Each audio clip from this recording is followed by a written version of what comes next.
driving growth through interoperable innovations in cross-border payments. With that, we have with us our moderator, Mr. Camilo Teles Merchant, Deputy Managing Director, UN-based Better Than Cash Alliance, United Nations, joined by the speakers, Mr.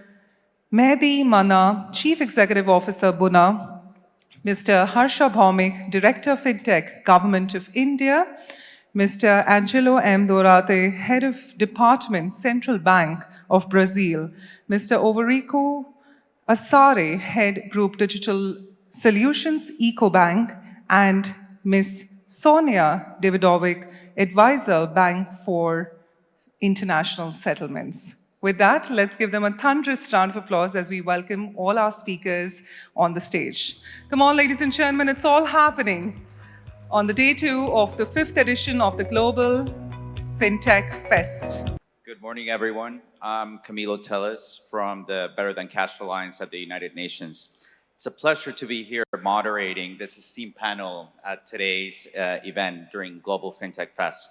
Today, we will explore a topic that sits at the intersection of innovation, inclusion, and global financial growth: interoperable innovations in cross-border payments. Cross-border payments are essential for the global economy, but they're often slow, costly, and fragmented. The G20 roadmap for enhancing cross-border payments is a major step in addressing these challenges. Interoperable payment systems that link different national payment systems are crucial for improving speed, reducing costs, and enhancing access, especially for underserved communities. Our discussion today will focus on 2 key themes: showcasing emerging trends and innovations in cross-border payments, and discussing the integration of these systems with regulatory frameworks that foster innovation and consumer protection. At the Better Than Cash Alliance, we advocate for responsible digital payments as a pathway to financial inclusion, economic growth, and women's economic participation. Our focus is on ensuring that digital payments, including cross-border ecosystems, are built to be inclusive, accessible, and especially for women-led MSMEs. To delve deeper into these topics, I'm honored to be joined by a distinguished group of panelists today. Let's get started by hearing from each of them on their experiences and insights driving interoperability in cross-border payments. So let me start with Sonia. You lead the BIS's Innovation Hub, the digital asset program in Singapore, and you've also worked at the IMF as a digital expert on CBDCs and digital assets. Building on the success of India's UPI as a model for domestic payments and its potential application for cross-border transactions, how is the Innovation Hub driving Project Nexus, which we've heard so much about? It aims to link India to 4 ASEAN countries by 2026. What are the challenges of integrating diverse national payment systems? And what are the strategies being employed to make cross-border payments more efficient and faster? Thank you very much, Camilo. It is a pleasure to be here, and thank you to the audience as well for your interest in this panel. So indeed, Project Nexus is a key project that we run out of the BS Innovation Hub Singapore Center, as it's looking for an innovative approach on how to interlink fast payment systems. So rather than countries or fast payment systems establishing bilateral connections, Nexus looks to provide a gateway that each of the fast payment systems can connect to, a one-time connection that will allow them for a scalable, much more robust way of interlinking. So with that project, we're basically aiming to contribute to the G20 agenda to enhance cross-border payments, which you just called out. And specifically, we're looking at ways of how we can improve on cost, speed, access, and transparency. Those are kind of the guiding principles that we have in mind for Nexus. So on cost, by definition, by creating this single gateway that countries connect to, we're reducing the cost of having to establish custom bilateral connections. In terms of speed, Nexus enables cross-border payments truly in seconds, and it's available 24/7, 365. That's kind of something we take a lot of pride in, that we're able to give consumers the ability to send their payments in a matter of seconds. In terms of access, we're allowing non-bank payment system providers to connect to Nexus. So we're looking for ways of enhancing. Of course, obviously, they have to be eligible to connect to the gateway within the jurisdictions. So we're looking for ways how we can broaden the access to this cross-border payment scheme. And transparency, I think, is also another important factor, because a lot of times as an end consumer, you may not have full visibility in what the fees are, what is the final amount that you're getting, what is the estimated time of arrival of your funds. So all of this Nexus is looking to improve and enhance the end user's transparency.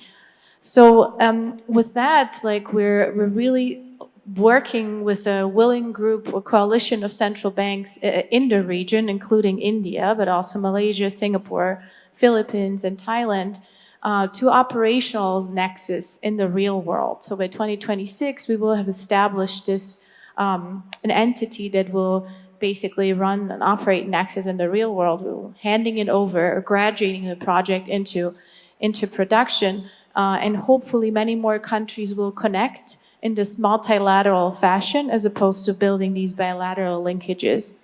You asked specifically about the challenges. So our job is not done yet.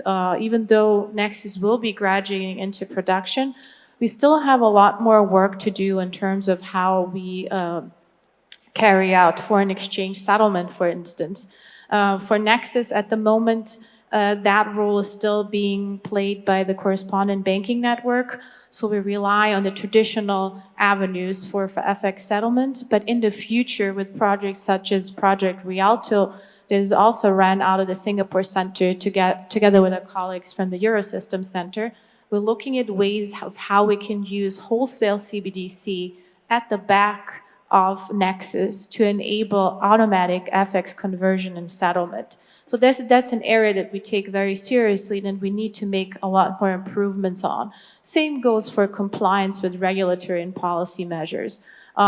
Nexus couldn't really tackle that big area that we need to look at in isolation, because it's just too much for one project to tackle. So we decided to take that outside of Nexus and deal with it as part of another project that's run out of the Singapore Center, Project Mandala, that is looking at ways of how we can streamline and automate compliance with regulatory and policy measures for cross-border payments, respecting jurisdiction-specific intricacies. So the goal for Project Mandala is not to standardize or harmonize regulation, but really to respect the country's regulatory framework and see how we can use technology to enhance compliance processes without really changing any of the underlying measures as they are in place.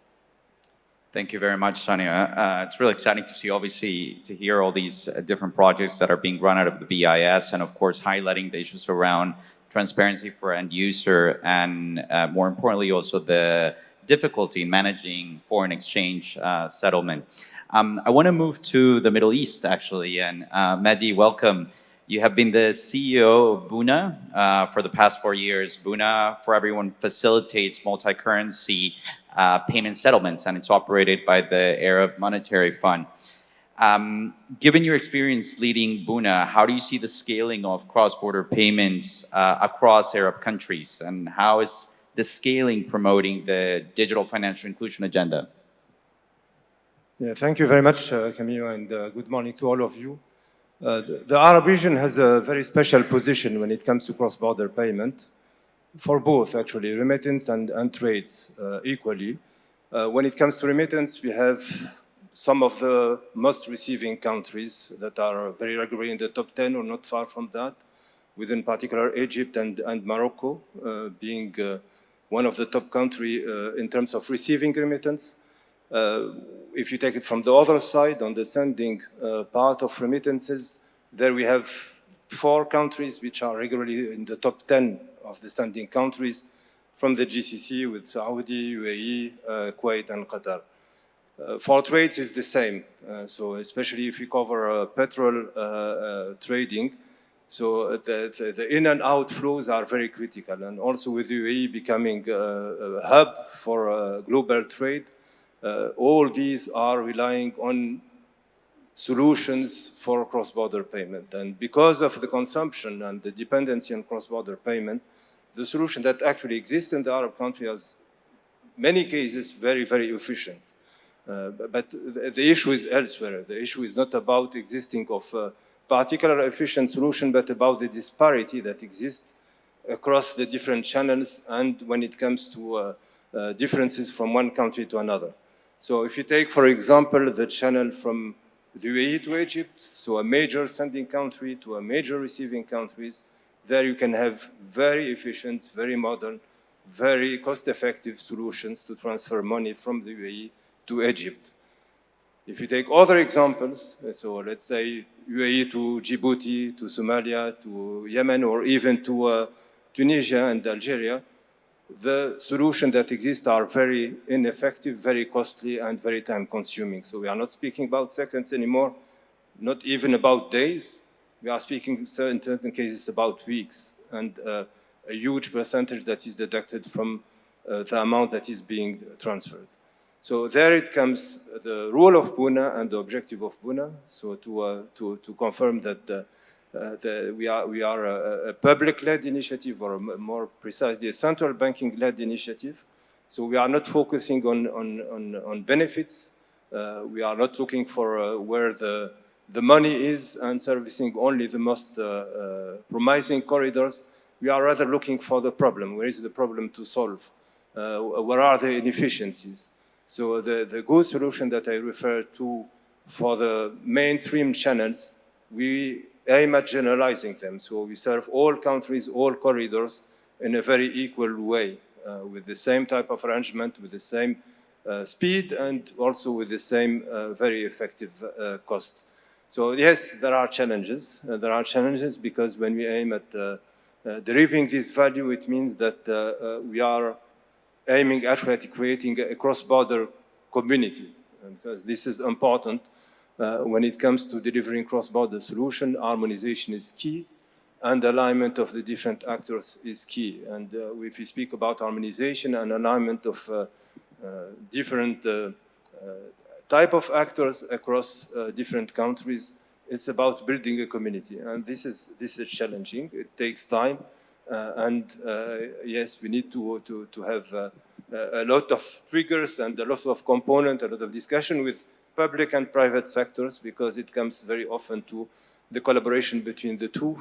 In our case, we have the public sector in the driving seat, but without the support and the adoption of the private sector, what will be producing and offering to the market will be barely used. So the involvement and onboarding of the private sector is key, and the dialogue is very important to make sure that we create value to them and that this value is also transmitted and propagated to the final users, the one that are in the need for efficient and cost-effective cross-border payments.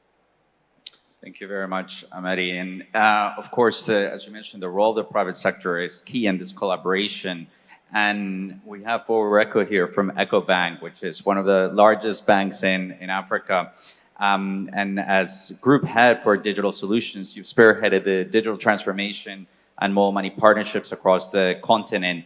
And one of the questions that I had is if you could share perhaps some of the solutions actually that Ecobank has in driving financial inclusion for traders. Africa is experiencing at the moment a really exciting opportunity with the introduction of the AFCFTA, a trade bloc that is emerging, and what specific strategies are being employed to ignite the bank's focus on enhancing cross-border trade.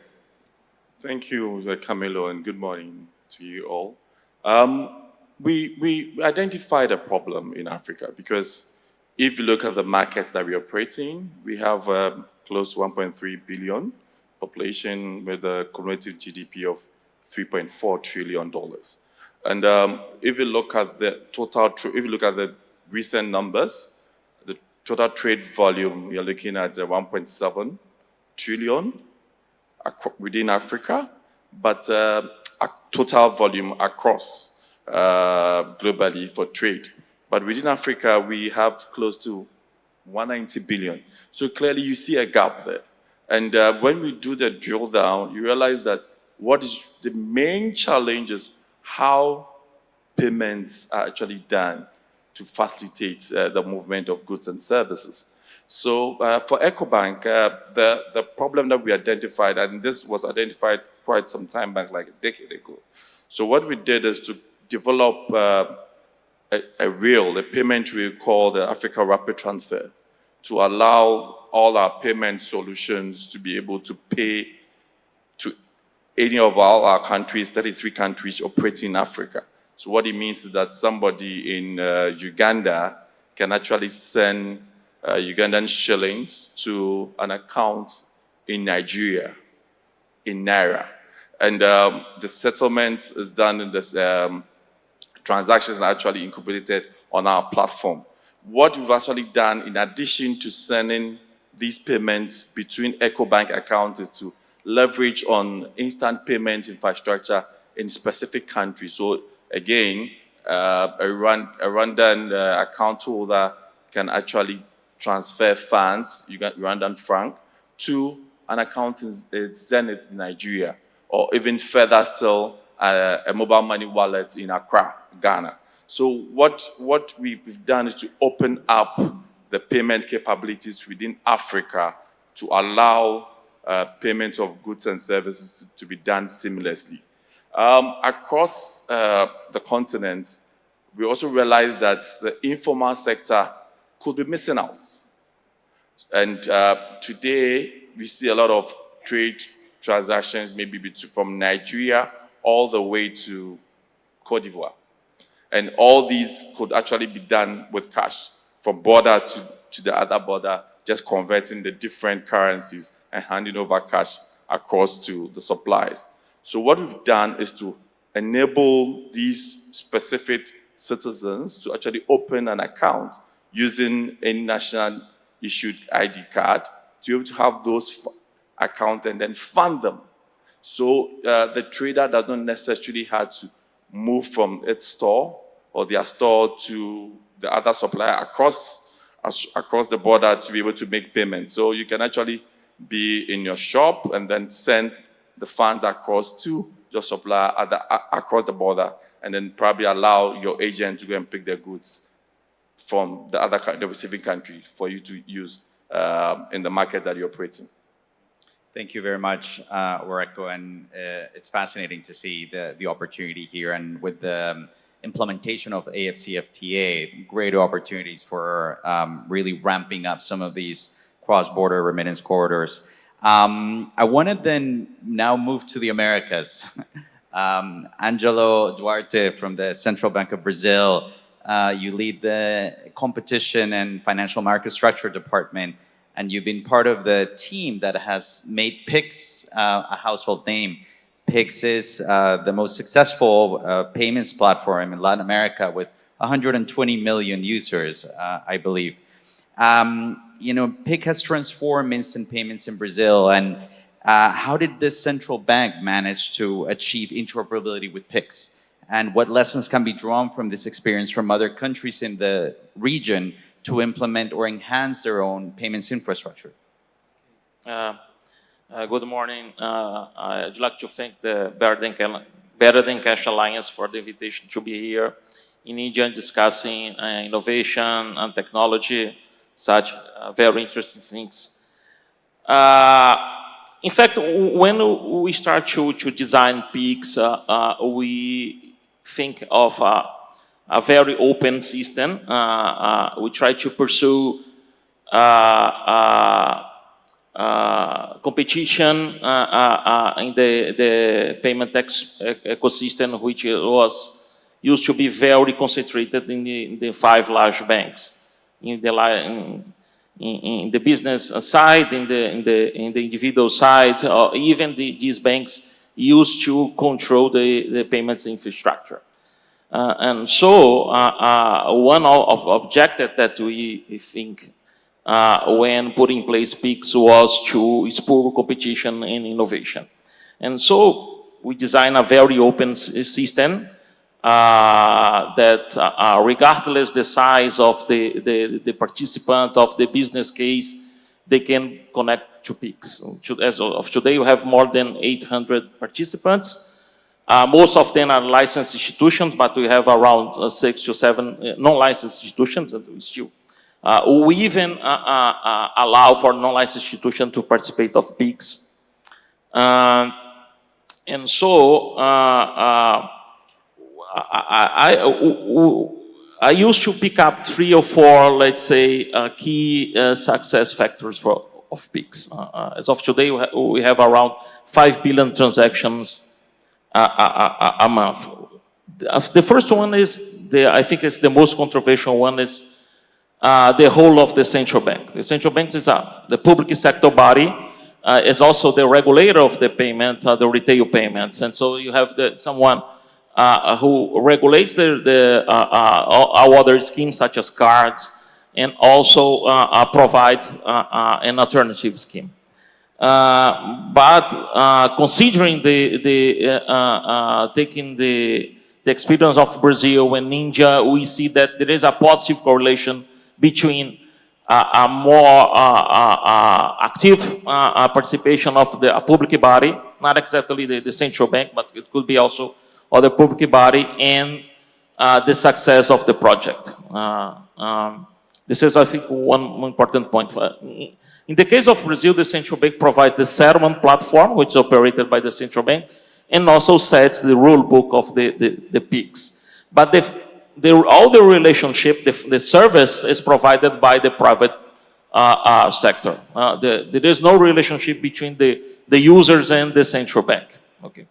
And also we managed to balance this, let's say, intrusive participation of the central bank with some mechanisms of participation of the private sector. Not only the payment industry, the financial industry, but also retailers, IT firms, consumer association. They all participate when we are talking about new functionalities, security mechanisms. And so we are all the time working with the private sector to enhance and to improve PICs. The central bank doesn't. There are a lot of knowledge that comes from the private sector.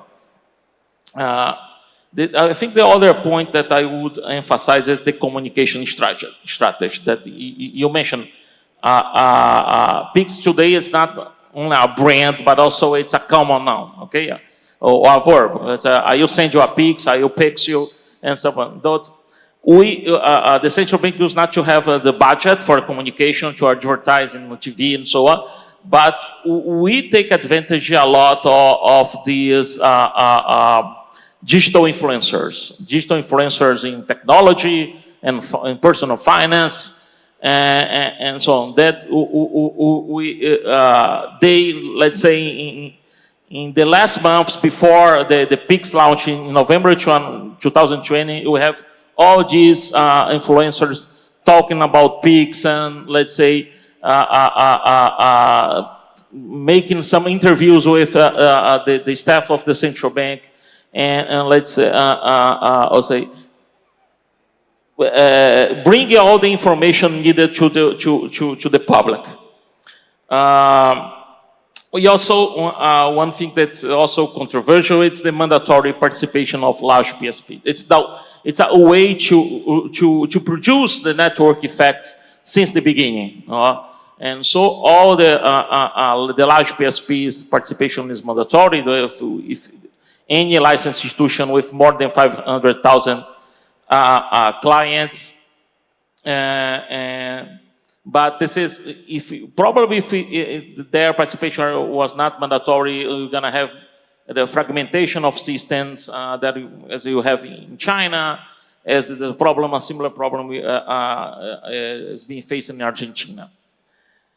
I think other factor, it's the low cost for person-to-person transactions. Person-to-person transactions is free of charge.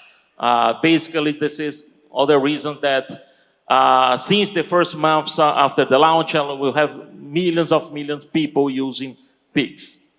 I'd like to make a short comment on the cross-border, that the PIX is not connected to any other system. We observe Nexus as an alternative to connect PIX in the future.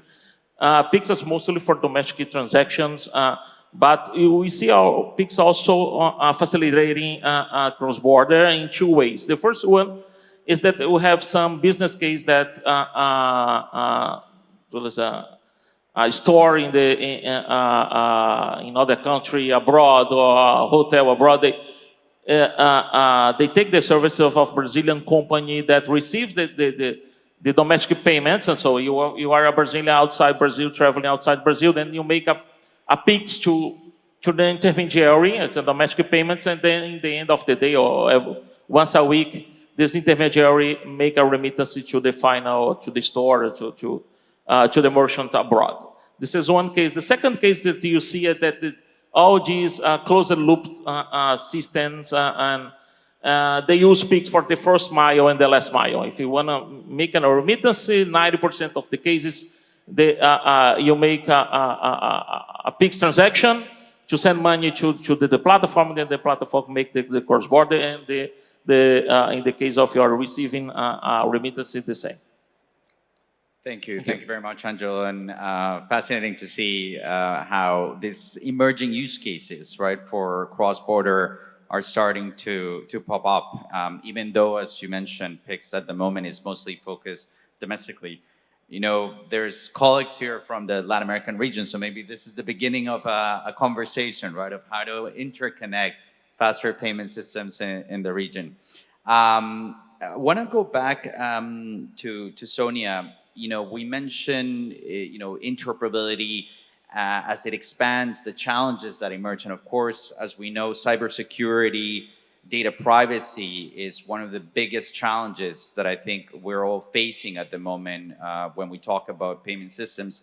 And I'm just wondering, from the BIS, what advice can you give regulators and financial institutions, and to balance basically the need for innovation, but at the same time, ensure that the requirements for security and privacy of financial transactions are there? What frameworks or strategies is the BIS promoting to enact this? The number one advice I can give is come work with us, because the BIS Innovation Hub was created to provide a safe space for regulators, central banks, but also other regulatory agencies to experiment with new technologies and push the envelope, see what is the art of the possible with the technologies we have available for to improve or to protect the data privacy, for example, or to enhance cybersecurity.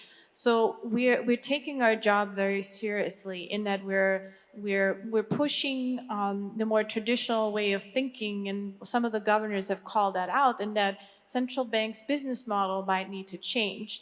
And what I mean by that is to try to embrace what technology can offer. So we, for example, at the Singapore Center have launched, I mentioned Project Mandala earlier, because Project Mandala uses privacy-enhancing technologies like multi-party computation and zero-knowledge proofs, for instance, to protect data privacy.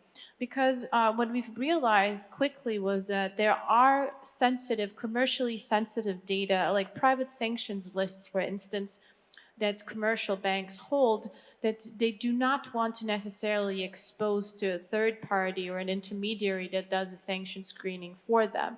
So what we try to build is a decentralized model where no sensitive information leaves the bank environment, and the banks can run these checks within their own premises. And basically, after they have completed their checks, they just generate a proof of compliance that the required checks have been thoroughly completed and duly completed as needed. So in that way, we're showing to not just the central banks, but also the commercial entities out there that we can protect sensitive information from being exposed along the payments chain. So that's one way in terms of like exploring privacy enhancing technologies. We also have other projects that are more focused in cybersecurity. There's a whole handbook, for example, on resilience and security of offline payments that our Nordic colleagues from the Nordic centers have issued. So that handbook is actually, it's called Project Polaris.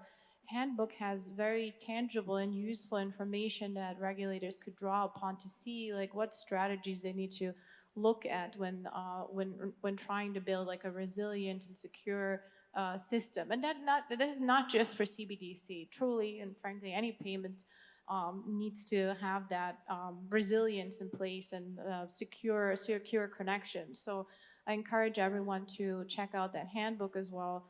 A number of other projects like Project Raven that is placing cybersecurity at the core of their exploration. But I think that it's time for regulators to embrace what technology has to offer.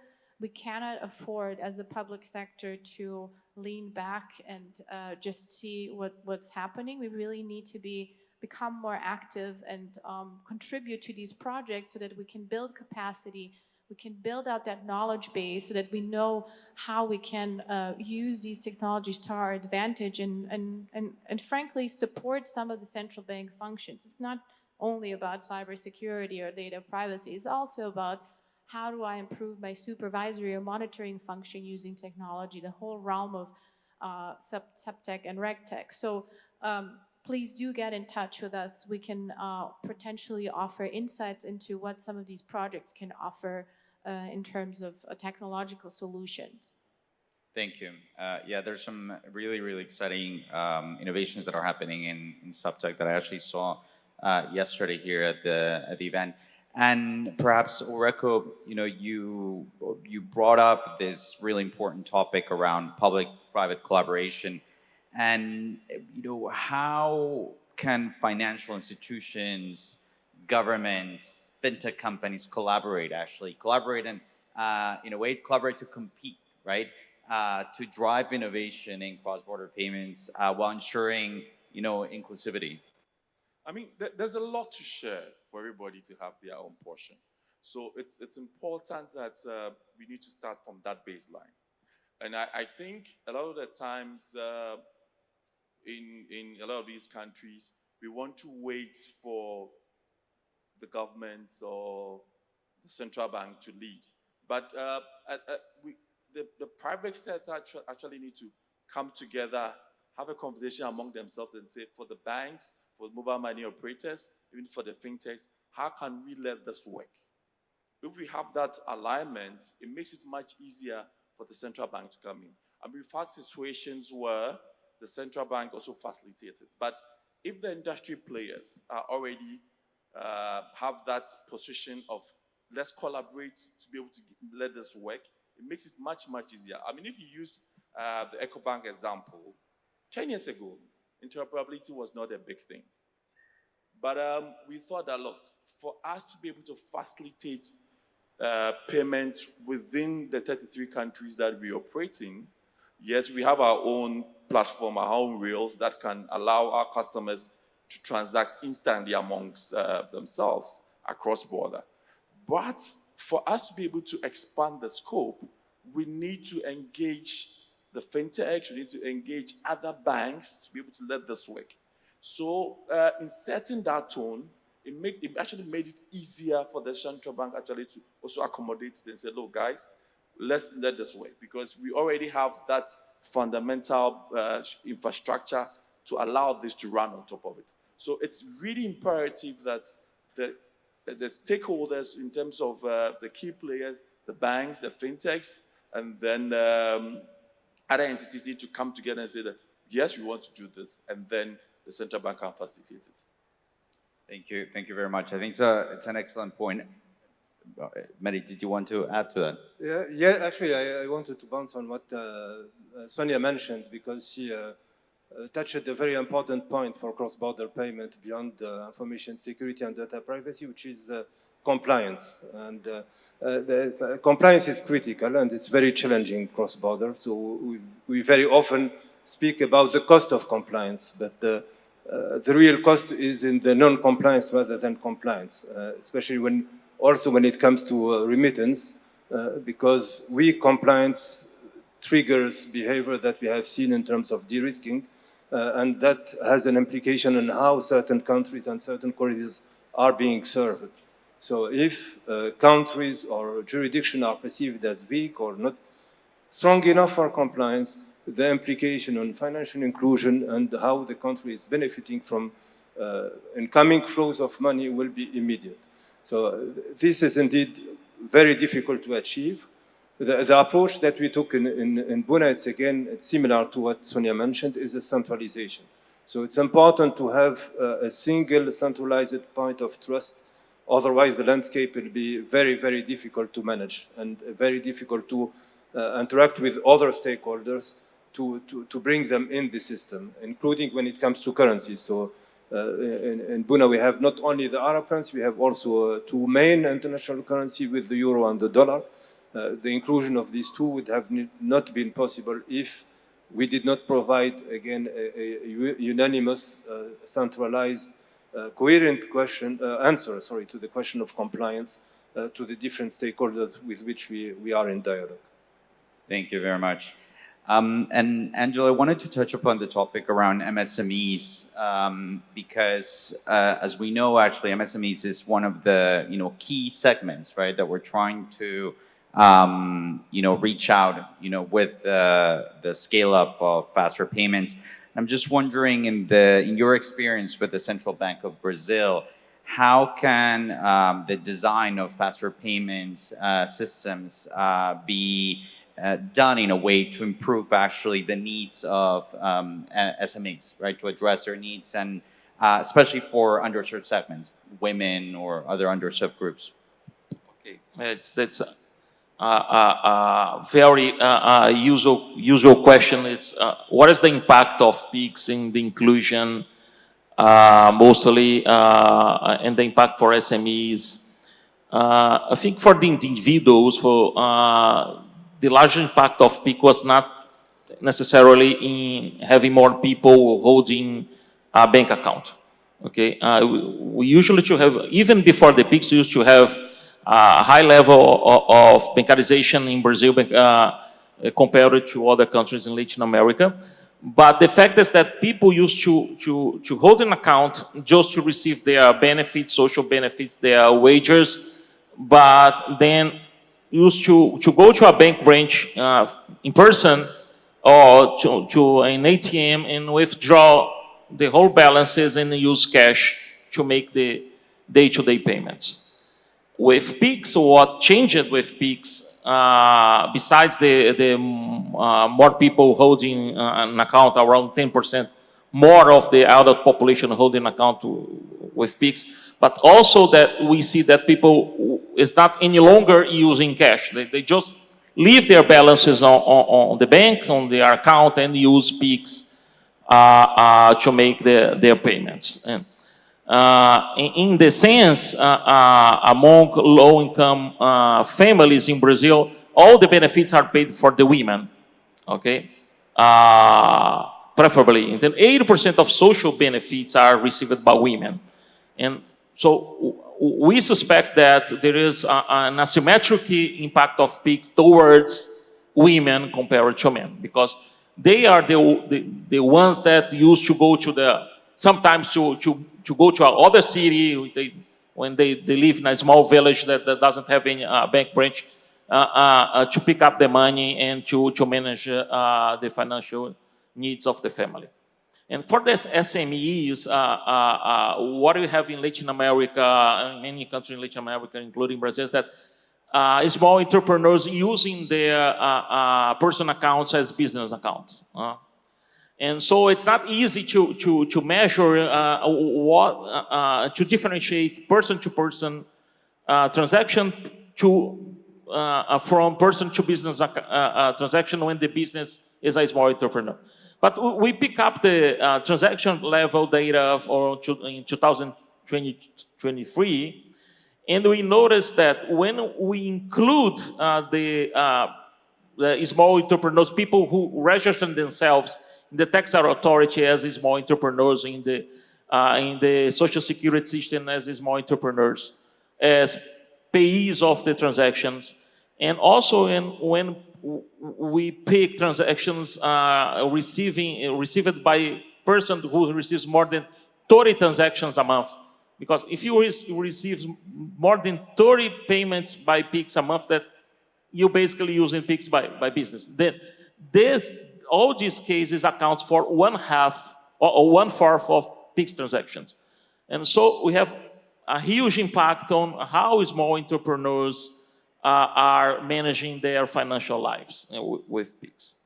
Thank you. Thank you very much, Angelo. I mean, I think this is a really excellent point, and we were talking about this actually with Sonia earlier in the speakers room, which is that, you know, the difficulty or challenges when you're designing, you know, a payment system and you think about that vertical integration. But when you talk about cross-border payments, you have to think about it horizontally, right? So it exponential the challenges that emerge. So once again, I think we're running out of time, but I just want to thank the panelists for this excellent conversation. Perhaps I just want to share maybe 3 insights of what we heard today. Once again, the need for strong public-private partnerships to drive interoperability, the importance of balancing innovation with security and privacy, and the potential for digital public infrastructure. You know, PIX is, you know, a DPI along with Buna and UPI, and you know, I think kind of there's a huge potential over the next couple of years to really interconnect some of these, you know, DPIs to promote cross-border trade, especially addressing the needs of underserved segments. So once again, thank you again to the panelists, and thank you to the GFF for this excellent event. Hope to see you again.